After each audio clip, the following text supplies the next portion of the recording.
my life. أكبر تحدي واجه رحيم هو رفض أمه لدخول الإسلام، حيث أنها كانت تعتبر كل من يعتنق الديانات منافقا، وخاصة المسلم. تخيلوا معي 17 عاما لم يستطع أن يقول لها كلمة واحدة عن الإسلام. Then when she found out she had cancer, and it was a very bad cancer, only 3 weeks she had to live. For the first time, her heart softened towards Islam. Just a little bit. But it was, wallahi, it was a miracle. Because it was step by step by step. But the key thing, one of the key things, was she called me one day when she was very close to dying. She called me and she said, look, I don't want to be buried. I want to be cremated. So I said to her, no problem. But I said, tell me this. If you're cremated, who's going to do it? She stopped. She said to me, well, what's the alternative?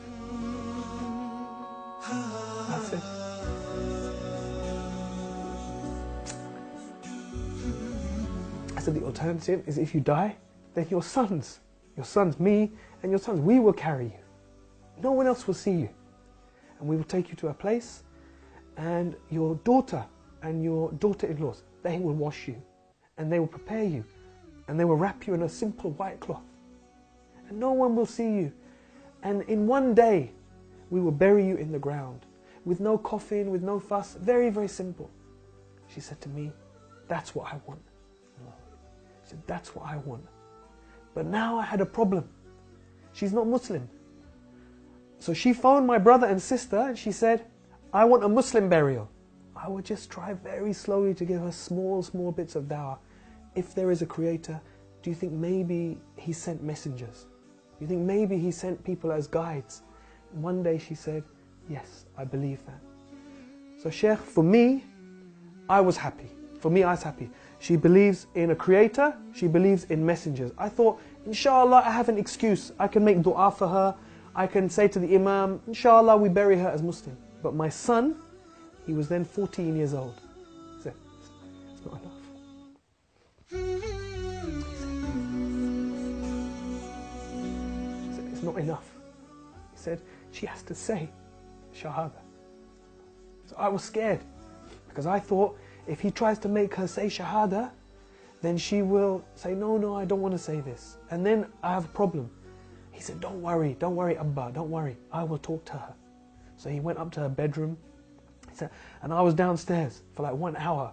And I was walking around, oh my God, what's happening? Did she say yes? Did she say no? And he came down. He said, easy. He said, no problem. I said, what? He said, she gave Shahada.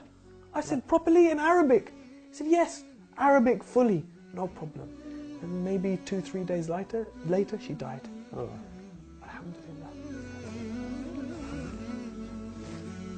سبحان الله يعني وأن الله يهدي من يريد. كم عشت والتفريط عادة ما ذقت في الدنيا سعادة حتى اهتديت إلى العبادة يا راحتي لما اهتديت. I had no plans to go for Hajj that year because there were too many difficulties in the family after my mother died unexpectedly like that. But then Islam Channel called me, and actually their plan was not to take me. They asked me to go and I said I can't go this year. I've got too many difficulties with the family.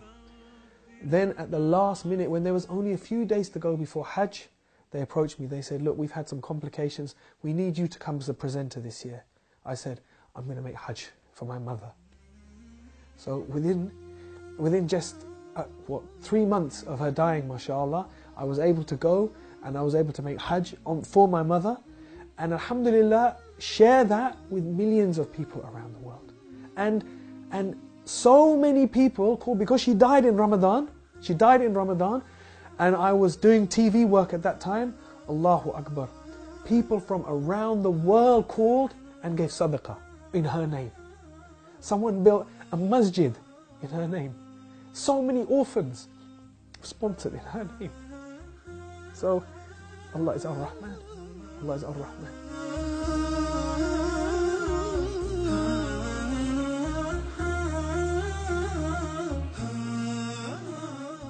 رحيم من حبه للقرآن يحرص يوميا على قراءة وسماع القرآن، وله تدبر عجيب، وتلاوته للقرآن رائعة جدا. Saad al-Ghamidi, Sheikh, was the first one who I heard, and I thought, subhanAllah, this is so beautiful. So I used to play last juz all the time, and his recitation of Surah Al-Fajr is so beautiful. So first of all, it became my favorite verse just by the sound of it. He used to say at the end of Surah Al-Fajr, Ya ayyatuhan nafsul mutma'inna irji'i ila rabbiki radiyatan mardiyatan fadkhuli fi ibadi wadkhuli jannati. And the way Sheikh Saad al-Ghamidi recites this, it just is so beautiful. I didn't know what it meant, but it became my favorite verses just by the sound.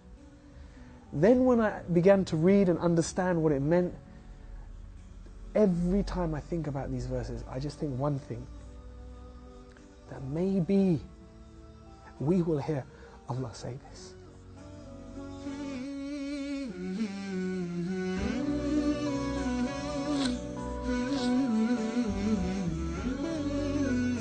That Allah will allow some of us to hear these words, and we will hear these words enter.